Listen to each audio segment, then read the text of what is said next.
Bonjour à tous et à toutes, c'est ESH Prépa et aujourd'hui on se retrouve pour une vidéo plutôt fascinante. Nous allons plonger dans le monde passionnant de l'économie internationale en explorant les concepts clés de David Ricardo, John Stuart Mill et d'autres économistes. Nous allons découvrir pourquoi le commerce international est bien plus qu'un simple jeu à somme nulle, mais plutôt un moyen d'accroître la richesse des nations. Alors attachez votre ceinture car nous allons explorer ces notions fascinantes. Commençons par comprendre la vision de Ricardo, un économiste du 19e siècle qui a développé la théorie de l'avantage comparatif dans son ouvrage Principes d'économie politique et de l'impôt en 1817.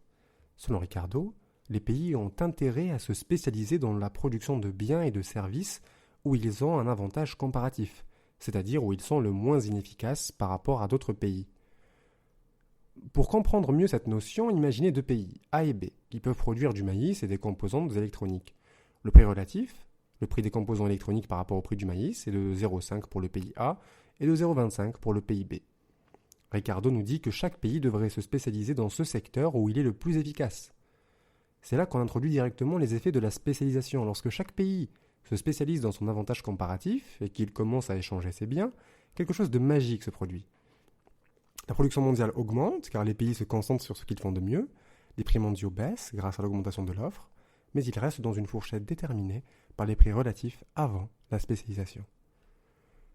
Et c'est là qu'on aboutit à des gains mutuels. Le point clé ici est que le commerce international crée un gain mutuel, contrairement à la vision des mercantilistes qui pensaient que le commerce était un jeu à somme nulle, je vous renvoie à votre cours de première année, où un pays gagnait aux dépens de l'autre. Ricardo nous montre que le commerce international peut profiter à tout le monde. Les deux pays obtiennent plus de biens grâce au libre-échange qu'en essayant de tout produire en autarcie, à savoir une situation dans laquelle le pays veut s'autosuffire. Cette vision de l'économie et du commerce international en particulier est intéressante. Euh, Elle est à connaître et souvent utile à utiliser dans la première partie de votre dissertation. Une autre vision, un petit peu plus élaborée mais toujours traditionnelle, est celle de John Stuart Mill, qui va s'articuler sur la distribution des gains.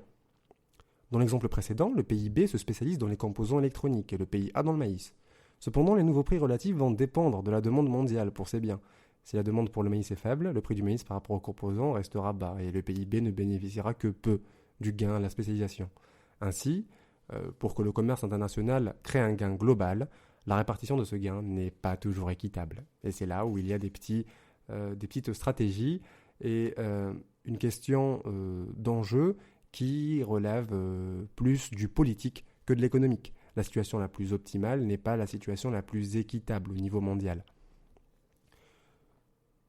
Un dernier économiste qui nous propose une vision qui aujourd'hui est passée également à la tradition de la pensée économique est celle du rôle joué par les écarts technologiques de Michael Posner. Il nous rappelle que de nouveaux produits et processus sont constamment développés.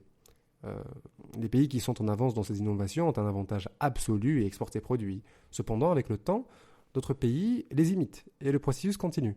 Donc l'écart technologique entre les pays est un facteur clé dans le commerce international. Les pays avancés exportent des biens à haute technologie, tandis que d'autres se concentrent sur des produits plus courants.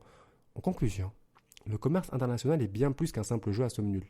Il peut créer des gains mutuels, mais la répartition de ces gains dépend de nombreux facteurs, y compris les écarts technologiques. Espérant que vous avez maintenant une meilleure compréhension de ces concepts fondamentaux de l'économie internationale. N'oubliez pas de liker cette vidéo, de vous abonner à ma chaîne et de laisser un commentaire pour me faire part de vos réflexions. Merci de m'avoir rejoint et à la prochaine pour plus d'exploration passionnante de l'économie.